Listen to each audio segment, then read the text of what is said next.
Bonjour à tous. Donc, je suis Julien Gautet, je suis socio-économiste à l'ONEMA et je suis venu vous présenter sur l'invitation de Laurent un travail qui avait été conduit en sciences humaines et sociales et qui s'intitule Comment développer un projet ambitieux de restauration d'un cours d'eau. Donc vous avez la publication. Alors deux mots hein, avant pour cette présentation. Je ne vais pas répondre à cette question de manière directive en vous disant exactement ce qu'il faut faire. On est en sciences humaines et sociales et donc on n'est pas sur des sciences qui se disent en général prédictives. C'est un retour d'expérience, donc c'est des enseignements, c'est des choses qui ont marché. Et donc il faut plutôt voir ça comme peut-être de bons conseils ou essayer en tout cas d'aller dans ces dynamiques-là. Hein. L'idée c'était d'étudier des trajectoires de restauration. Et puis le deuxième, je ne vais pas répondre à cette question de manière technique ou en écologie fluviale ou sur des aspects hydrauliques, mais plutôt sur les aspects de la conduite de projet et qu'est-ce qu'un projet de restauration qui finalement devient une opération de restauration dite réussite du point de vue essentiellement quand même de la personne ou en tout cas de l'institution qui avait généré ce projet. Une autre spécificité par rapport aux 4 autres interventions, je travaille à l'ONEMA, donc je suis un acteur de la politique de l'eau engagé pour appliquer la directive cadre européenne sur l'eau. Et donc forcément, on n'a peut-être pas, ou en tout cas on ne développe pas le point de vue aussi détaché que pourrait l'être un chercheur, ou avec un regard plus critique, étant donné qu'on est amené à appliquer une politique de l'eau en étroite collaboration avec les services de l'État. Ceci étant dit, les sciences humaines et sociales ont aussi quand même cette capacité à interroger les institutions et la politique publique et tout ce qu'on a dit ce matin sur la nature du bon État, qu'est-ce que le bon État, ou même les relations entre la science et la politique et toutes les incertitudes scientifiques finalement qui sont derrière la politique de l'eau et notamment de la restauration sont interrogées. Voilà un petit peu pour finalement presque le positionnement. Donc partons un peu du point de départ. Ce qu'on s'est dit à l'ONEMA, c'est que la restauration hydromorphologique est une perspective de changement pour l'aménagement des cours d'eau. On l'a encore vu ce matin dans les interventions, quand on prend le cas de la Somme, par exemple, qui n'a pas du tout été aménagé de la même façon et avec un certain nombre d'usages, et que ce changement à l'échelle collective, aujourd'hui, il est impulsé par les obligations de résultat de la DCE. C'est pas uniquement la DCE qui a motivé les opérations de restauration, mais on voit que c'est comme un puissant levier, à la fois d'un point de vue des objectifs, mais aussi d'un point de vue financier. Ce changement se heurte à un historique de pratique qui touche à la fois des dimensions économiques, culturelles, sociales, affectives, ce qui suscite souvent des réticences et des oppositions humaines. Et si on prend par exemple l'arasement ou l'effacement d'un ouvrage, souvent finalement l'obstacle à l'écoulement des eaux, il est peut-être des fois plus politique et social ou humain que physique, puisque d'un point de vue technique, on sait comment faire. On n'a peut-être pas forcément les bonnes raisons. Ce qui fait dire en fait que la restauration, restaurer un cours d'eau, c'est aussi réformer. Vous voyez un peu le jeu de mots. Et donc l'idée, c'était d'étudier, étudions certains cas, étudions ces réformes et voyons finalement si de certaines bonnes réformes, ou en tout cas des réformes qui ont bien fonctionné, on peut en tirer des enseignements pour les cas où on a plus de difficultés à réformer sur le territoire et à mener un projet de restauration. Donc c'est ce qu'on a appelé l'étude CERSO, qui a été financée par l'ONEMA et pilotée par l'ONEMA et réalisée par le bureau d'études ASCA en 2012-2013, comparaison européenne de restauration des cours d'eau. Il s'agissait en fait de comparer 12 projets de restauration en France et en Europe du point de vue des sciences humaines et sociales et d'étudier dans un premier temps 6 cas européens de référence. Ces 6 cas étaient des projets terminés et devaient être identifiés comme des succès en matière de restauration. Donc je ne parle pas sur toutes les incertitudes liées à la manière dont on peut évaluer le succès écologique ou physique, mais le succès d'un point de vue, le projet a été conduit, l'opération a été réalisée et et on met en œuvre un suivi. Donc il y avait 2 cas en Allemagne, en Espagne, en Angleterre, au Luxembourg et en France. Et ces cas, dans un deuxième temps, devaient essayer d'éclairer, en tout cas il s'agissait de voir s'ils pouvaient éclairer des cas français plutôt problématiques, dont en cours, des projets de restauration en cours, et identifier donc comme présentant un certain nombre de difficultés dans leur mise en œuvre. Et ces cas étaient anonymisés. En fait, par comparaison finalement aux rivières, aux Burring rivières qui sont sous-étudiées, en sciences humaines et sociales, on a souvent plus de difficultés à étudier les cas intéressants qui seraient les cas où on est plutôt des cas d'échec.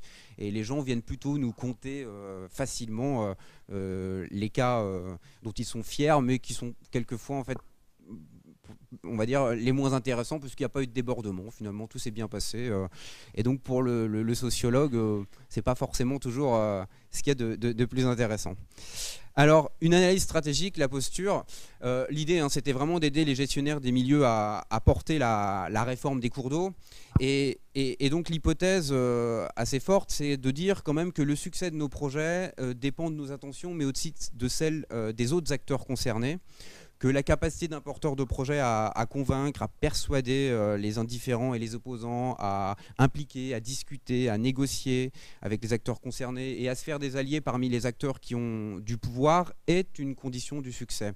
Par acteurs qui ont du pouvoir, il ne faut pas uniquement entendre les acteurs, les élus politiques, il faut entendre les acteurs qui ont du poids sur le territoire. On le voit aujourd'hui, les acteurs qui ont un pouvoir finalement de conviction, ou prenez dans le monde social, certains leaders d'opinion, certaines stars ont largement autant de pouvoir à convaincre et persuader les gens que certains élus politiques. C'est la même chose sur les territoires.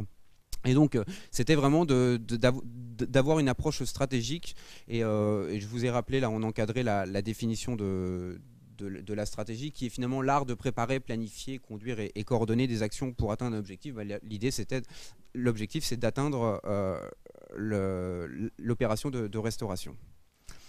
Alors, un des premiers enseignements dans le cadre de cette analyse stratégique, c'est qu'il est important de contextualiser le projet de restauration pour mieux agir, au sens où, je vais vous le montrer, on peut résumer un projet de restauration en fonction des acteurs qu'il va falloir convaincre, persuader, ou avec lesquels il va falloir finalement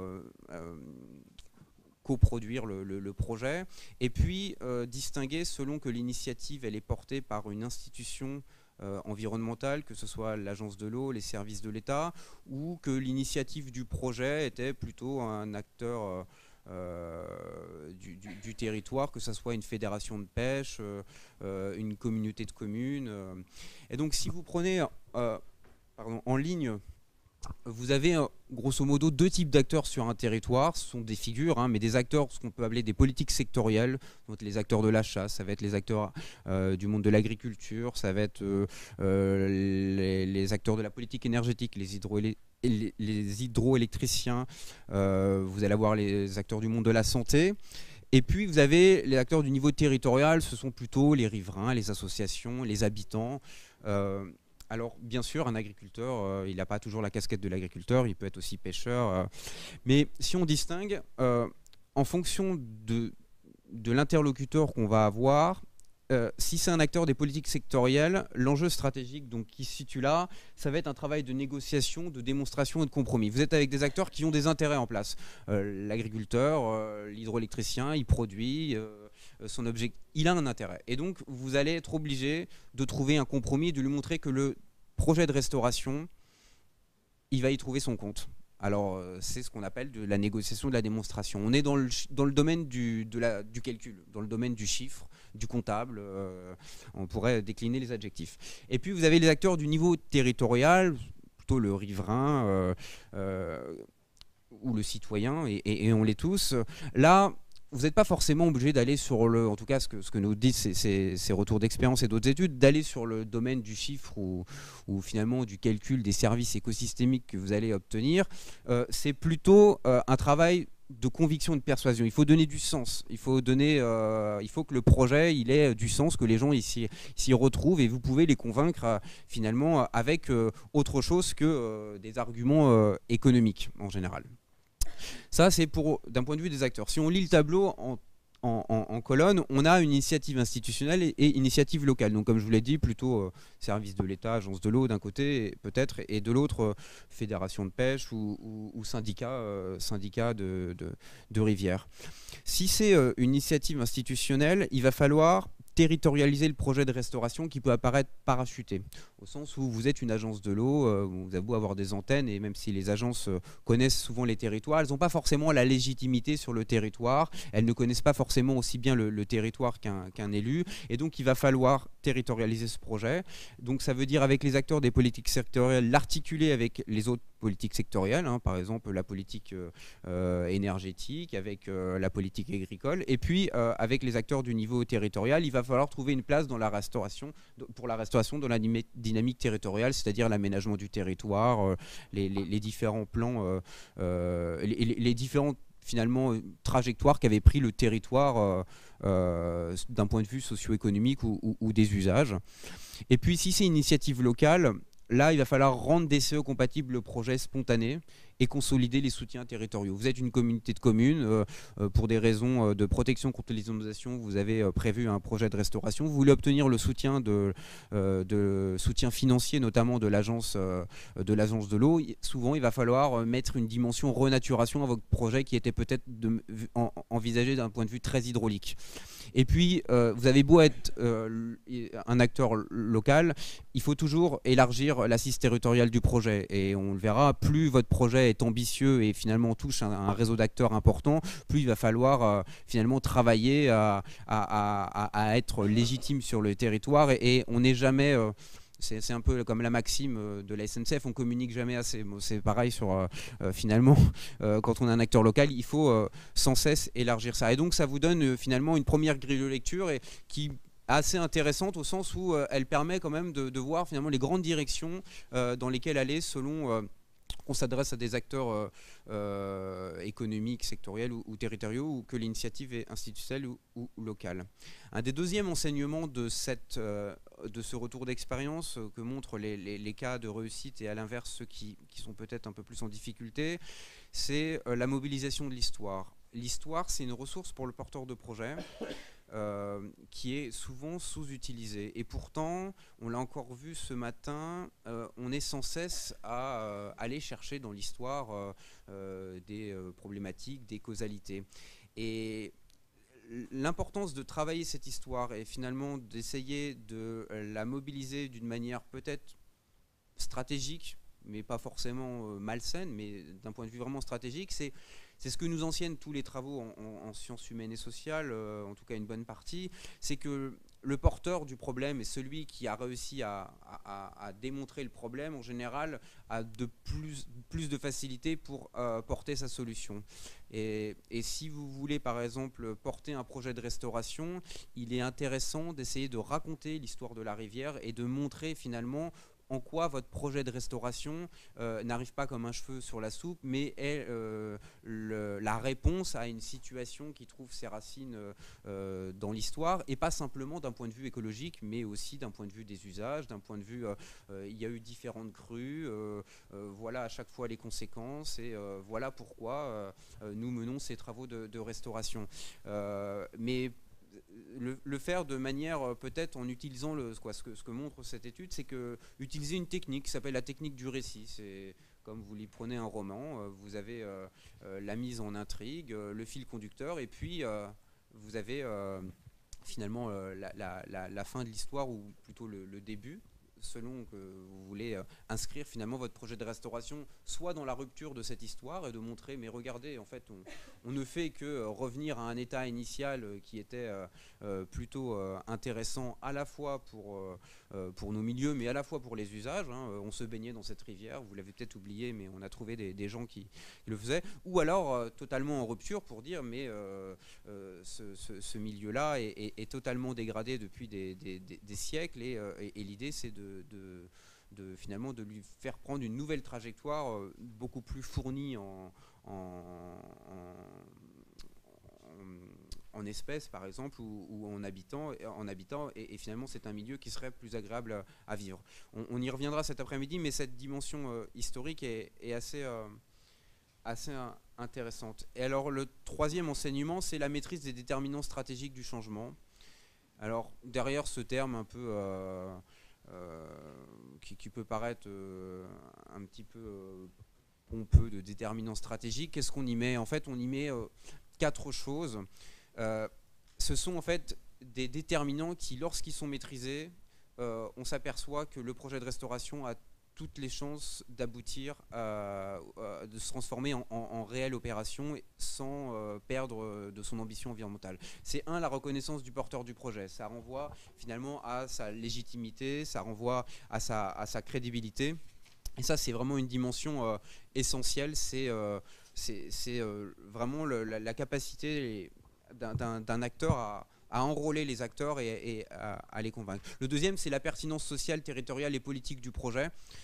C'est qu'il faut que le projet ait du sens. Alors social, ça renvoie finalement aux usages qu'il y a et aux pratiques qu'il y a sur le territoire, que ce soit pratiques récréatives ou d'autres. Territorial, finalement, c'est le cadre de vie, l'environnement, l'aspect paysager. Et puis politique, c'est le rapport finalement le rapport à la nature, le rapport à la rivière que vous instaurez et restaurer une rivière, c'est pas simplement finalement répondre aux objectifs des CE. On peut comprendre que le riverain, de savoir qu'on va avoir une note de 3 et plus de 4, c'est pas forcément ce qui l'intéresse en priorité. Et donc il faut absolument trouver du sens. L'intégration technico-économique, là ça renvoie davantage aux partenaires dont on a évoqué, on va dire des politiques sectorielles. Il est quand même surtout quand on est sur des larges projets, important d'essayer de faire en sorte que les gens qui ont un intérêt sur le territoire puissent toujours s'y retrouver. Et puis la pérennité et la dynamique du projet, c'est finalement les engagements, la longévité du projet. Donc ça renvoie à la fois au suivi écologique, mais aussi peut-être aux outils dont on peut se doter pour sécuriser certaines choses, que ce soit via la maîtrise foncière ou d'autres modes de contractualisation. Alors, les sociologues nous disent voilà les quatre déterminants, d'accord, mais on est porteur de projet, qu'est-ce qu'on a? On a à peu près 3 leviers d'action en général pour agir sur ces déterminants qui sont finalement là où ce qui est nécessaire de maîtriser. C'est le portage politique et technique, ça renvoie aux caractéristiques du porteur de projet et donc on peut distinguer le portage politique et le portage technique. Il n'est pas inenvisageable que celui qui tient le dossier ne soit pas forcément celui qui a les compétences techniques. En revanche, peut-être qu'il faudra qu'il s'arme de bureaux d'études ou de chercheurs pour convaincre. Il y a les initiatives locales, c'est-à-dire qu'il y a quand même des variables. On voit que tous les projets de restauration ne mobilisent pas de la même manière les actions, que ce soit les actions de concertation, que ce soit les actions de communication. Et puis la troisième variable, ça renvoie aux compétences et aux outils en gestion de projet, et qui sont finalement les qualités, l'expérience, les dispositifs pour gérer un projet. Au sens où il ne faut pas oublier que quand on porte et c'est un message clé, quand on porte un projet de restauration, on porte un projet de changement, et finalement la dimension restauration, elle est importante, elle est nécessaire, c'est tout ce qui renvoie à la dimension technique et en particulier écologique ou du génie écologique, mais vous êtes quand même sur un territoire, vous voulez le transformer et donc finalement vous menez un projet.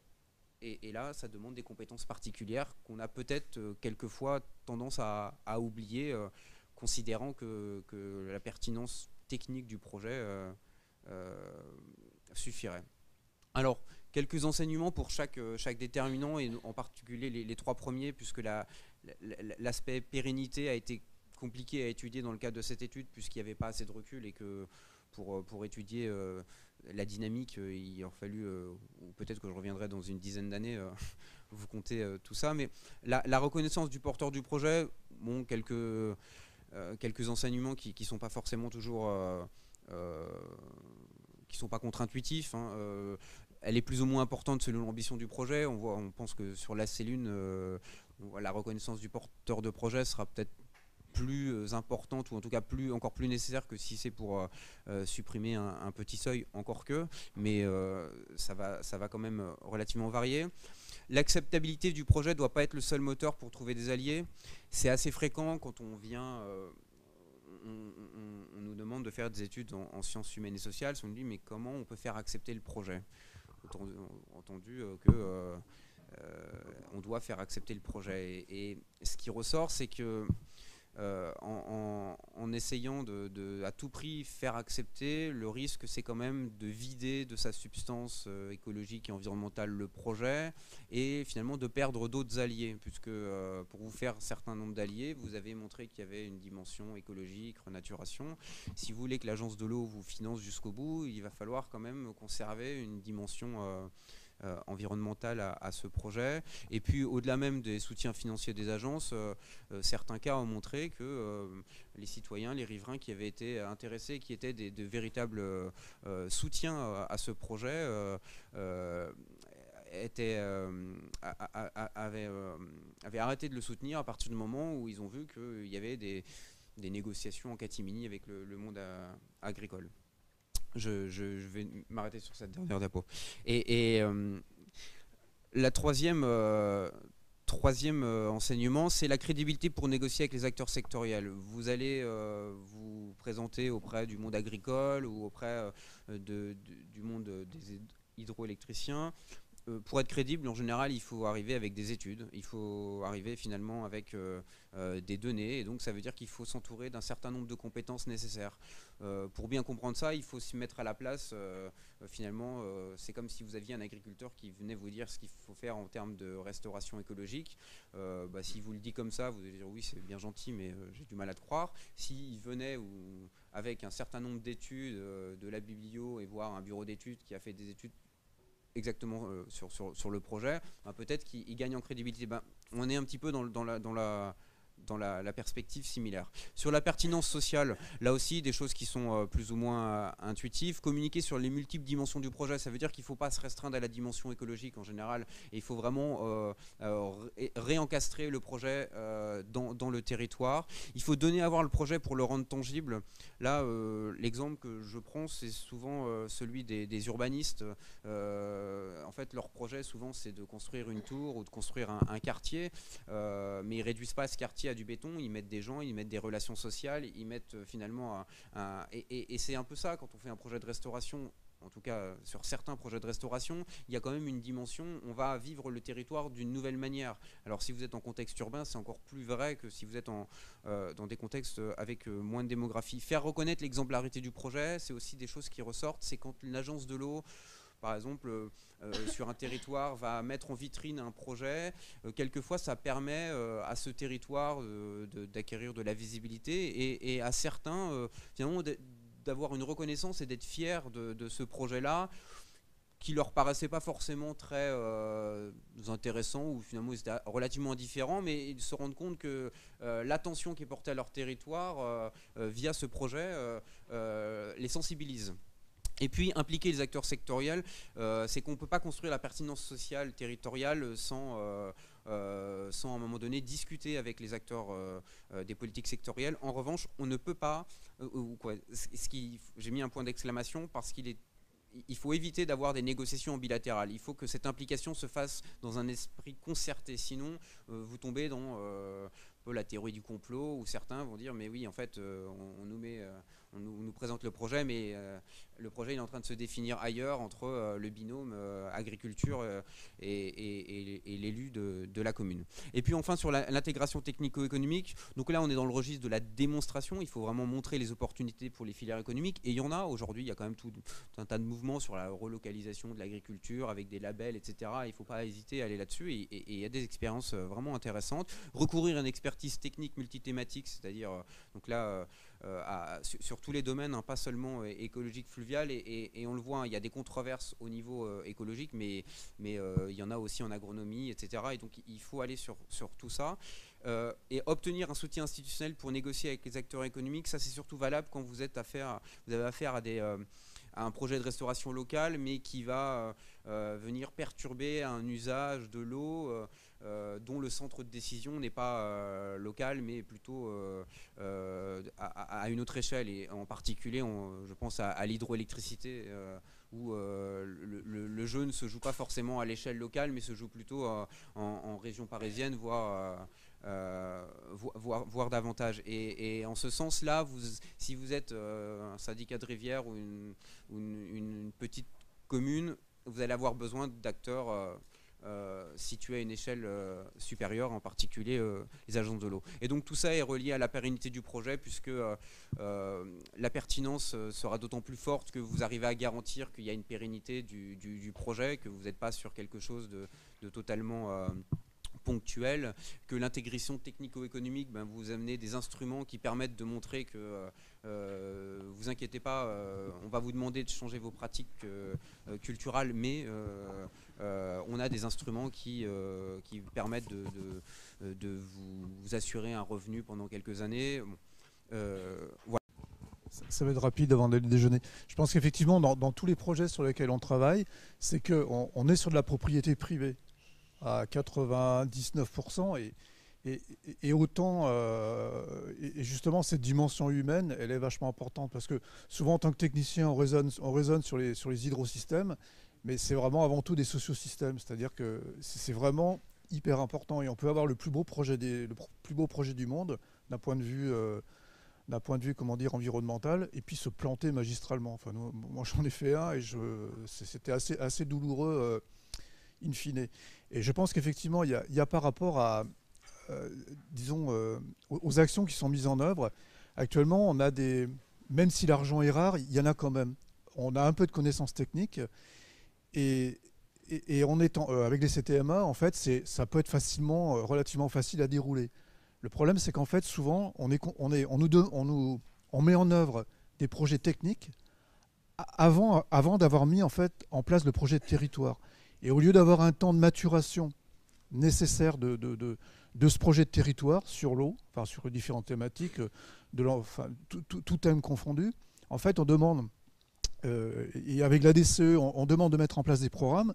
Et hier j'étais encore sur un cours d'eau, on se rend compte qu'il y a un tiers des actions qui ne sont pas faites parce que on n'a pas eu l'accord d'un tel. On n'a pas pu faire ci, on n'a pas pu faire ça.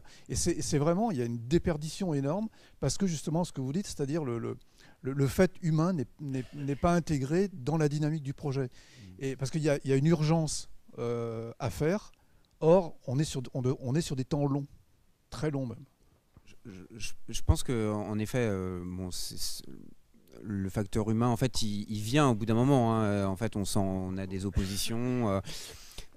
Ce qui ressort aussi quand même de ces études, c'est qu'on s'aperçoit qu'on oublie quand même quelquefois que la directive cadre européenne, si on la traduit telle qu'elle est par ses indicateurs, c'est totalement abscon et bureaucratique et technocratique, mais elle n'a pas non plus émergé dans la tête de technocrates de Bruxelles. Il y a une demande sociale pour un environnement de meilleure qualité, et ça, sur les projets de restauration et d'autres, on s'aperçoit qu'on a les porteurs sont fixés sur les adversaires, absolument à vouloir, oui, mais on sait que ça va buter sur les agriculteurs, mais il y a un certain nombre de gens qui sont peut-être pas, qui sont invisibles, parce que quand c'est les travaux sur le changement social, quand vous voulez porter une politique de changement, ceux qui ont intérêt au changement, ils sont en place.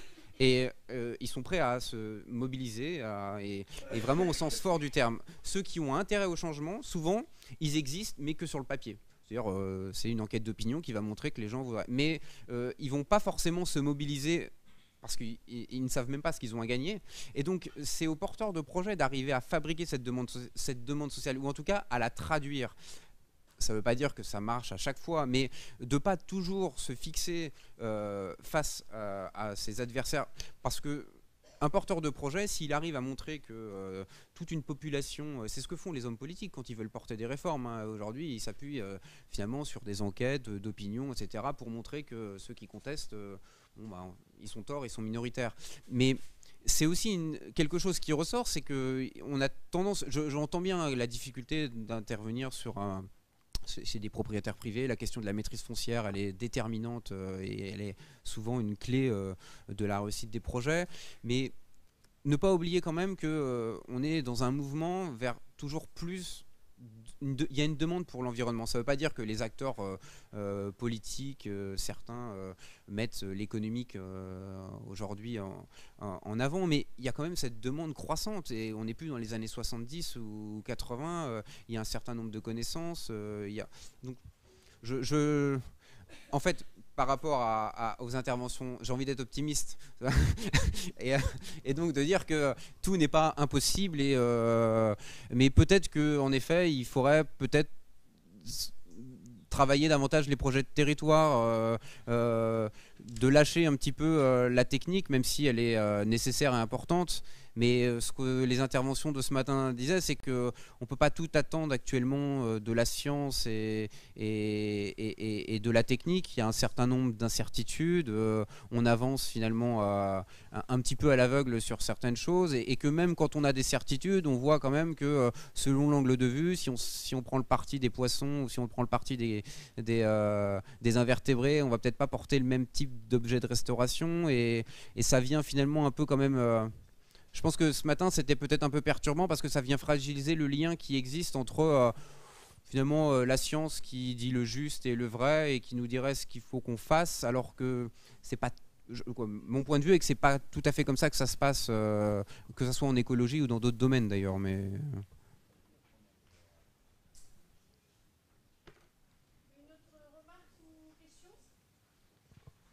Oui, ce que je voulais dire, c'est qu'il y a souvent un petit quiproquo quand on parle avec des chercheurs ou des scientifiques, c'est qu'on leur demande quelque chose de très carré. Et par nature, ils ne travaillent pas comme ça, c'est-à-dire qu'on est plutôt dans le schéma où on essaie de définir des plages d'incertitude et qu'il faut accepter ces incertitudes. Et c'est ça qu'on a du mal à faire transmettre. Et la plupart du temps, il y a une espèce de dialogue de sourds où on nous demande des solutions assez claires et nous on répond peut-être.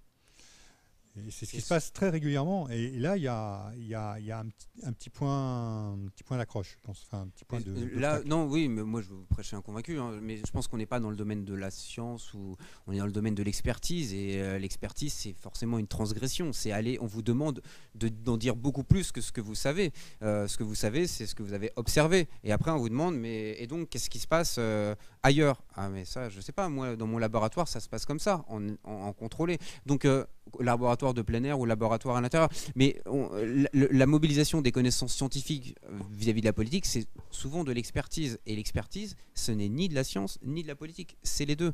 Et quand je disais derrière l'image de la science, c'est le juste, le vrai, c'est l'image finalement d'Épinal. Et c'est celle c'est-à-dire, on a une science objective qui serait capable... Mais c'est pas comme ça que ça fonctionne. D'autant que quand on étudie vraiment le fonctionnement scientifique, on voit que il n'y a pas beaucoup de consensus dans la science. Il y en a un petit peu, mais c'est-à-dire que c'est pas, en tout cas sur des sciences relativement jeunes, on est quand même souvent sur un certain nombre d'incertitudes, de controverses. Pas partout, hein, je l'accorde. Mais ce que je veux dire, c'est qu'on a quand même une politique publique qui s'est un peu assise sur des connaissances scientifiques. On pourrait faire l'histoire de la DCE et de la directive. J'ai une collègue qui a fait tout un travail sur l'origine de la DCE, de la notion de bon état, et qui vous montre que cette notion-là, bien sûr que c'est un compromis et qu'on est encore en mal de la définir. Mais on est sur une politique qui s'est fabriquée sur davantage la légitimité scientifique et qui quand même aujourd'hui est questionné sur cela, puisque on voit que la science nous dit mais finalement vous nous dites qu'il faut faire ça, quoi. On a dit, ou en tout cas vous postulez, vous politiques, qu'il faut faire ça, mais c'est pas tout à fait évident, c'est pas tout à fait sûr, mais parce que la politique européenne se construit essentiellement sur la légitimité scientifique et pas sur la légitimité des peuples. Donc c'est vraiment, on pourrait revenir sur des...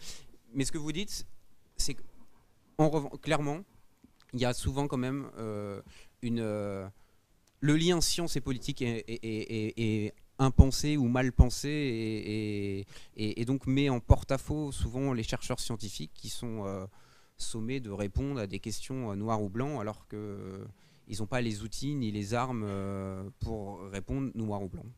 Moi je le traduirais comme ça, mais...